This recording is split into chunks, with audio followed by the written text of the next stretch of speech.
स्वागत है बच्चों आपका। अब एक्सरसाइज 1.3 का प्रश्न 3 का थर्ड पार्ट है। देखिए कि निम्नलिखित को P अपॉन Q के रूप में व्यक्त कीजिए, जहां P और Q पूर्णांक है तथा Q does not equal to 0, यानी कि Q बराबर नहीं शून्य है। तो हमारे पास है 0.001। अब तीनों के ऊपर बार लगा हुआ है। इंग्लिश में तो लिख सकते हैं आप कि भाई x plus 0.001 bar in the form of P upon Q, where P and Q are integers and Q does not equal to 0। तो देखिए सबसे पहले क्या करते हैं, हम इसको माना करके करते हैं। क्या करते हैं, माना, लेट माना x बराबर है 0.001 और इसके ऊपर बार लग गया है। ठीक है, अब क्या करते हैं, हम इस बार को खोलते हैं। तो इसलिए क्या करते हैं, इसलिए x इज इक्वल टू 0.001। अब देखिए बार इन तीनों के ऊपर, तो इसी को आप बार बार लिखेंगे 0.001 और सो ऑन करके आप इसको लिखेंगे इक्वेशन नंबर 1। मैंने 2 बार लिखा, ठीक है, आप 3 बार भी लिख सकते हैं, 4 बार भी लिख सकते हैं, ऐसा कुछ नहीं है। अब देखिए, अब हम जितने अंकों के ऊपर बार है तो उतनी शून्य लगा के, मैंने कल भी कहा था आपको, देखिए 3 अंक है, 3 अंकों के ऊपर बार है। देखो 1 2 3, 1 2 3, यानी कि हम इसको 1000 से गुणा करेंगे। किससे गुणा करेंगे, 1000 से। अगर 1 अंक के ऊपर बार है तो 10 से गुणा करेंगे। अगर 2 अंकों के ऊपर बार है तो 100 से, 3 अंकों के ऊपर बार है तो 1000 से गुणा करेंगे। तो आप क्या करेंगे, समीकरण 1 को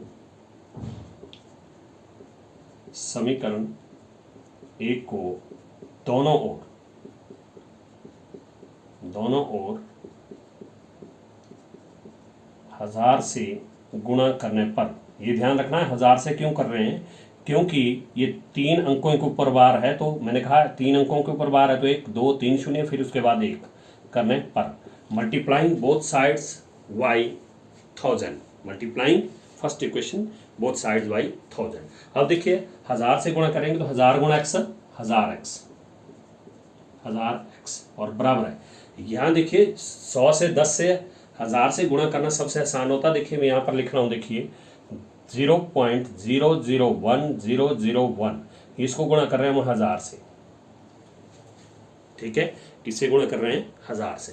तो देखिए मैं यहाँ पर बराबर करके, देखो 1 से गुणा कर रहा हूँ, पहले के कम 1 1 0 0 1 0 0 1 कम 1 1 0 0 1 0 0 1 0 0, ये लिखते हैं मैंने। देखिए फिर उसके बाद इसकी शून्य रही, देखो लिखने को 1 2 3 1 2 3। ओके, अब पॉइंट कितने के बाद लगेगा, 1 2 3 4 5 6, 1 2 3 4 5 6, यहाँ लगेगा आपका पॉइंट। ओके, अब पॉइंट के बाद की लास्ट वाली शून्य खत्म हो जाएगी, बीच वाली नहीं आपने काटनी।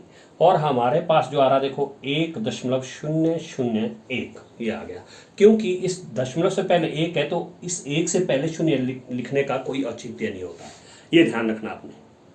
ओके, तो अब आप इसको लिख सकते हैं कि 1.001 अब यहाँ पर इसकी तुलना यहाँ देखना आपने, दशमलव के बाद कितने अंक है, 1 2 3 4 5 6 अंक है, तो हमने यहाँ भी 6 अंक पूरे करने हैं। देखिए बार किसके ऊपर था, बार था 001, तो आप 001 को एक बार और लिखेंगे, क्योंकि इसके ऊपर बार था, देखो 001 लिखेंगे।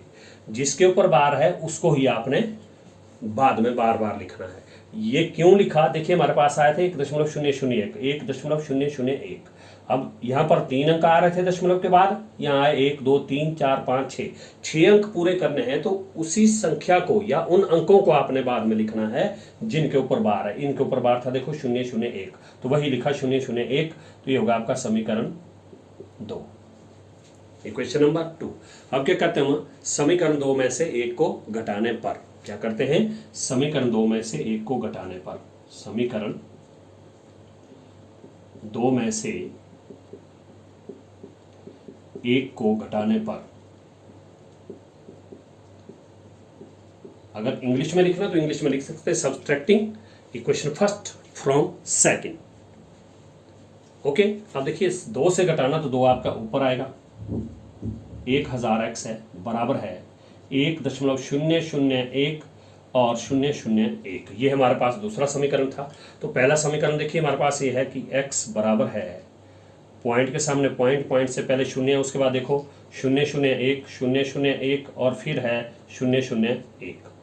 तो अब देखिए, अब आप इनको घटाएंगे, क्या करेंगे, घटाएंगे। तो देखिए यहाँ पर x से पहले कोई चिन्ह, तो ये प्लस का है तो ये माइनस हो जाएगा, यहाँ भी ये किस चीज़ को हो जाएगा, माइनस का। अब देखिए एक में घटे शून्य, एक में शून्य का शून्य, शून्य का शून्य, एक में लेस किया तो शून्य, शून्य का शून्य, शून्य का शून्य, पॉइंट का पॉइंट, और एक में शून्य घटे एक, और बराबर का बराबर। अब देखिए 1000 में से एक घटाना तो कितना आएगा आपका, वो आएगा 999। क्यों? क्योंकि यहाँ पर एक होता, देखिए हम लिखते नहीं, यहाँ पर एक होता, मैं लिख रहा हूँ।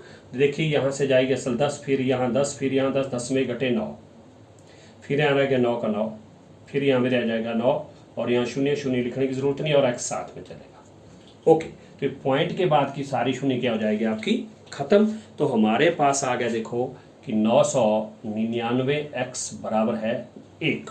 कितना आ गया, 999 x बराबर है 1।